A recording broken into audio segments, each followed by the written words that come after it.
So hello everyone, welcome back to your own YouTube channel big shot music. So आज हम बात करने वाले हैं एक बहुत ही एडवांस और कॉम्प्लेक्स टॉपिक के बारे में, जो कि है लेयरिंग।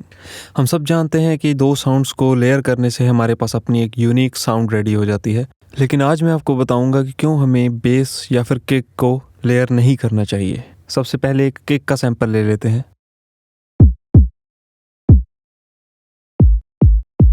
ये ठीक है।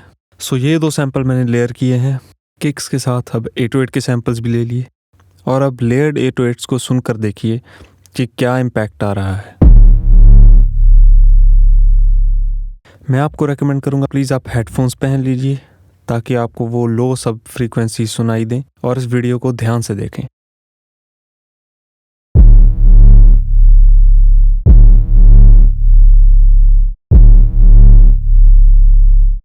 जब दोनों 808s इकट्ठी चल रही थी तब थोड़ा सा कह दो किक स्टार्ट प्लगइन जैसी वाइब आई।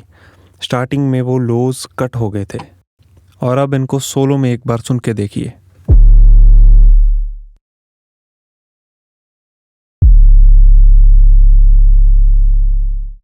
सोलो में दोनों ही सैंपल्स बहुत ही क्लीन और बहुत ही हाई क्वालिटी सैंपल्स हैं।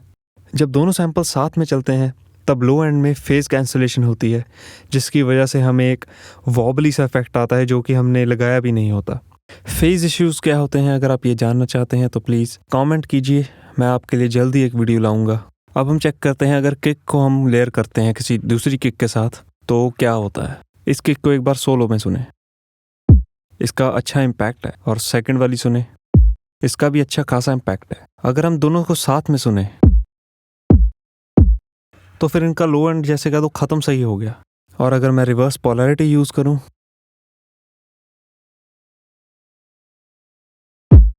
तो ये दोनों किक्स ब्लेंड हो गई और अच्छा खासा इम्पैक्ट डाल ले रही हैं।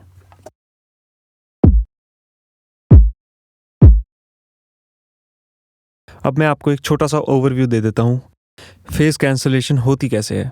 आप ध्यान से इन सैंपल्स को देखें। जब मैं जूम इन कर रहा हूँ ये वेव फॉर्म जैसे जा रही है, जैसे ऊपर वाली 808 की वेव फॉर्म जा रही है वैसी ही नीचे वाले की जा रही है, बट इनमें एक डिफरेंस है। और वो डिफरेंस कैसे है, जब ऊपर वाली 808 की वेव फॉर्म ऊपर की तरफ जा रही है और नीचे वाले की नीचे की तरफ जा रही है। ऐसा नहीं होना चाहिए। जब ये दोनों ऑपोजिट डायरेक्शन में जाती हैं वेव फॉर्म्स तब फेज कैंसलेशन होती है, जिसकी वजह से हमें वो वॉबली, वो मडीनेस सी फील होती है। और इसे फिक्स कैसे करें, अगर आप FL स्टूडियो यूज़ करते हैं तो उसके अंदर एक रिवर्स पोलैरिटी का ऑप्शन है, उसे आप यूज़ कर सकते हैं। ट्राई कर सकते हैं कि अगर फेज कैंसलेशन ठीक हो, अदरवाइज ये बेटर है कि सैंपल ही चेंज कर दिया जाए या फिर सिर्फ एक क्वालिटी सैंपल यूज़ किया जाए जो सिर्फ लो एंड वाला है। हाई एंड फ्रीक्वेंसी रेंज में जो साउंड यूज़ होती हैं उनके अंदर फेज कैंसलेशन आने के चांस बहुत ही ज़्यादा कम होते हैं। High and frequency synth instrument को आप लेयर कर सकते हैं, बट कभी भी किक, बेस, इन चीज़ों को लेयर ना करें। सिर्फ एक क्वालिटी सैंपल यूज़ करने की कोशिश करें।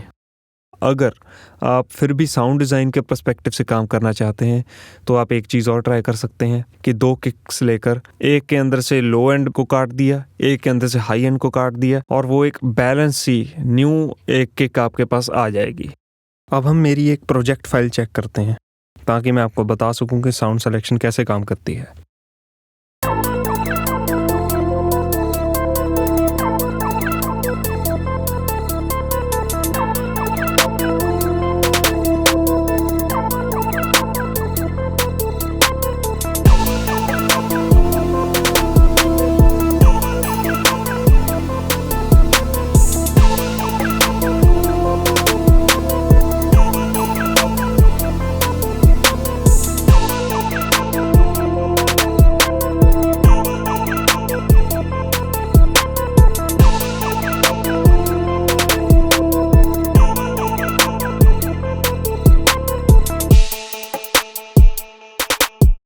जैसा कि आप इसके अंदर सुन सकते हैं, एक किक बहुत अच्छा इम्पैक्ट डाल रही है, सिर्फ एक सिंगल किक।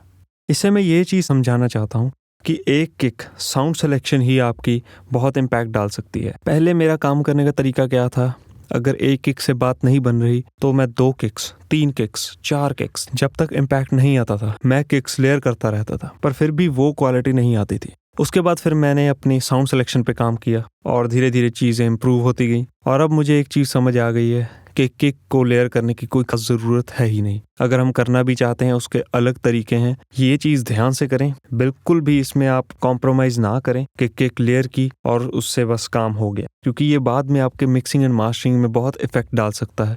अपनी साउंड सिलेक्शन पे ध्यान दीजिए, क्वालिटी सैम्पल्स यूज़ करिए और प्रैक्टिस करते रहें।